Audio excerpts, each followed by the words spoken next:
ఏదైనా యాక్సిడెంట్ కానీ ఇన్సిడెంట్ కానీ లేకపోతే ఏదైనా పరిస్థితుల్లో ఎమర్జెన్సీ ఎవరికైనా వైద్యం అందించాల్సి వచ్చినా మెడిసిన్స్ చేయాల్సి వచ్చినా ఏది చేయాల్సి వచ్చినా మెడికల్ అండ్ హెల్త్ డిపార్ట్మెంట్ కూడా కంప్లీట్గా అప్రమత్తంగా ఉండాలి. కావాల్సిన అన్ని వసతులను మీరు ఏర్పాటు చేసుకోండి.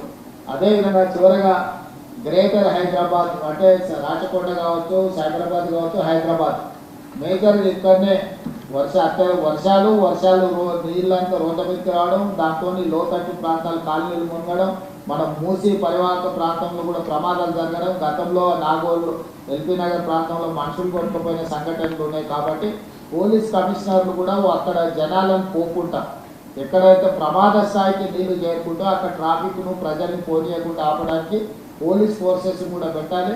సిటీ ట్రాఫిక్ను చేయడానికి ఫిజికల్ పోలీసింగ్ కూడా అవసరం. ఉన్నతాధికారులు కూడా ఫీల్డ్ మీద ఉండాలి. ఉన్నతాధికారులు పర్యవేక్షిస్తున్నారంటే మిగతా వాళ్ళు అందరూ కూడా వస్తారు. కాబట్టి రెగ్యులర్ పోలీసులు కూడా ఈ దీంట్లో భాగస్వామ్యం తీసుకోవాలి. Not only traffic police, normal టైంలో traffic police will take care of traffic regularisation.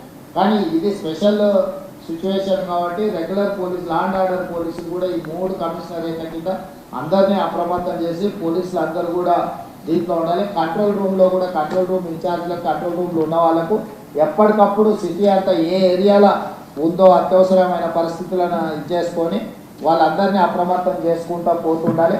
అదేవిధంగా హైడ్రా నుంచి మీరు ఈ ఎఫ్ఎం రేడియోలకు వీటికి కూడా అలర్ట్స్ ప్రకటించండి.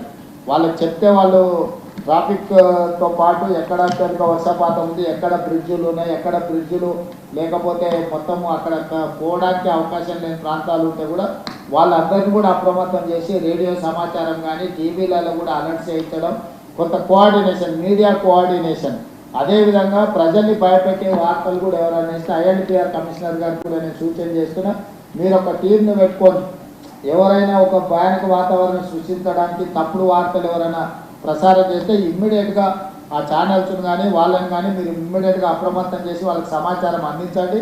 కాదు కూడా కానీ వాళ్ళు ఏదైనా చేస్తే ఇమ్మీడియట్గా ఏం చర్యలు తీసుకోవాలనో ఐఎన్పిఆర్ వైపు నుంచి కూడా దీంట్లో ఉండాలి.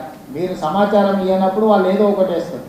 మీరే అందుబాటులో ఉండి సమాచారం తెచ్చుకొని వాళ్ళకి సమాచారాన్ని అందిస్తే వాళ్ళు వాస్తవాలను కూడా ప్రకటించే అవకాశం ఉంటుంది. కాబట్టి ఐఎన్పిఆర్ డిపార్ట్మెంటు, సిపిఆర్ఓలు వీళ్ళందరూ కూడా సమాచారాన్ని ఎప్పటికప్పుడు మీడియా ద్వారా కూడా ప్రజలకు చేరేటట్టు మీడియాను కూడా అప్రమత్తం చేయడం, మీడియా కూడా సమాచారం అందించే కార్యక్రమాలను కూడా తీసుకోవాలి.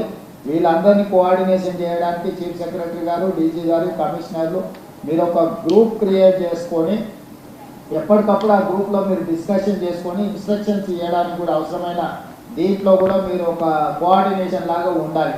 ఎందుకంటే ఒకసారి ఫోటో కలుస్తారు, కలవరు, లేకపోతే సిగ్నల్ బ్రేక్ అయ్యి ఏదైనా ప్రాబ్లం వస్తే కూడా మీరు ఒక గ్రూప్ క్రియేట్ చేసుకొని డిజాస్టర్ మేనేజ్మెంట్ కోసం నెక్స్ట్ 72 అవర్స్ని అడ్రస్ చేయడానికి అవసరమైన ఒక గ్రూప్ క్రియేట్ చేసుకోండి. కన్సర్న్ మినిస్టర్స్ అందరూ అందుబాటులో ఉంటారు, నేను కూడా అందుబాటులో ఉంటాను. ఈ హైదరాబాద్ రంగారెడ్డి ఇన్ఛార్జ్ మినిస్టర్లు కూడా ఎప్పటికప్పుడు అందుబాటులో ఉంటారు. ఎందుకంటే ఈ ఏరియా మేజర్గా ట్రాఫిక్, ఇవి మూసి నాలాలు ఇవన్నీ కూడా ఇష్యూస్ ఉన్నాయి. ఇద్దరు ఇన్ఛార్జ్ మినిస్టర్లు కూడా అప్రమత్తంగా ఉంటారు, మీకు అందుబాటులో ఉంటారు. మిగతా అధికారులందరూ కూడా ప్రాపర్గా మీరు కోఆర్డినేషన్ చేసుకోవాలి. చీఫ్ సెక్రటరీ గారు మీరు కూడా అన్ని డిపార్ట్మెంట్లను ఇచ్చేయండి. ఇంపార్టెంట్ డిస్ట్రిక్ట్స్, హెవీ రైన్స్ ఉన్న, రెడ్ అలర్ట్ ఉన్న దాంట్లో మాత్రం సీనియర్ ఆఫీసర్లను మీరు కొంతమందిని డెప్యూట్ చేయండి. దాంతో ఇది అవుతుంది. తర్వాత ఇరిగేషన్ డిపార్ట్మెంట్ కూడా మీరు వాటర్ ఇన్ఫ్లో అవుట్ఫ్లోస్ క్యాలిక్యులేట్ చేసుకొని ఎప్పటికప్పుడు గేట్ పెట్టడం కానీ, లేకపోతే వాటర్ని స్ట్రీమ్ లైన్ చేయడం కానీ, ఎక్కడికక్కడ విడుదల చేయడం కానీ ఉంటుంది. మీరు చాలా వరకు ఏంటంటే ఇప్పుడు గోదావరిలో, కృష్ణలో ఫ్లో ఎక్కువ లేదు కాబట్టి వర్షం వచ్చినా నష్టం లేదని ఏదైతే ఆలోచనలు ఉందో రీసెంట్ డేస్లో క్లౌడ్ బస్ట్ వల్ల ఎక్కువ డ్యామేజ్ అవుతుంది. వాటిని అప్రమత్తంగా ఉండాలి. ఇప్పుడు అత్యధికంగా మన సిస్టమ్ అంతా 24 గంటలకు 2 సెంటీమీటర్ల వర్షం కురిస్తే సరిపోయే వ్యవస్థ ఏర్పాటు చేసుకున్నాం మనం పట్టణాలలో. కానీ 2 గంటలలో 30-40 సెంటీమీటర్లు వచ్చినప్పుడు మనకున్న డ్రైనేజ్ వ్యవస్థ కానీ, మనకున్న రోడ్ల వ్యవస్థ కానీ సరిపోదు. దాంతో ఏమవుతుందంటే పూర్తి స్థాయిలో ఎంత మీరు అటెండ్ చేసినా రోడ్ల మీద మొత్తం నీళ్లు నిలిచిపోతున్నాయి, ట్రాఫిక్ నిలిచిపోతుంది. దాన్ని దృష్టిలో పెట్టుకొని వీలైనంత మేరకు చీఫ్ సెక్రటరీ గారికి సూచన చేస్తున్న స్కూల్స్, కాలేజెస్ కూడా కంటిన్యూగా నడపాలన్నా, హాలిడేస్ ఇవ్వాలన్నా పరిస్థితిని బట్టి అంచనా వేసుకోండి.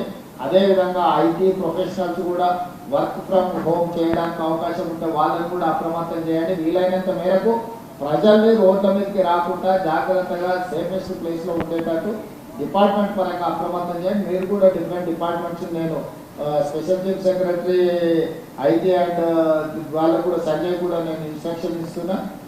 శ్రీధర్ బాబు గారితో కోఆర్డినేట్ చేసుకొని ఐటీ కంపెనీలు కూడా వీలైతే నెక్స్ట్ 2-3 రోజులు వర్క్ ఫ్రమ్ హోమ్ చేసుకోవడానికి అవకాశం ఉంటే దాన్ని కూడా ఎగ్జామిన్ చేయమని వాళ్ళకి చెప్పండి, వాళ్ళని అలర్ట్ చేయండి.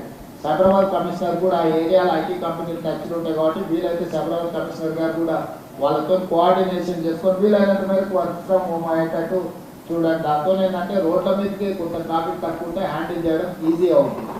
స్కూల్స్ అండ్ కాలేజెస్ కూడా పరిస్థితి బాగాలేకపోతే అవసరమైతే సెలవులు ప్రకటించైనా 2 రోజులు వాటిని స్ట్రీమ్ లైన్ చేసుకోవడానికి అవసరమైన వాటిని కూడా మీరు చర్యలు తీసుకొని ఇచ్చేయండి.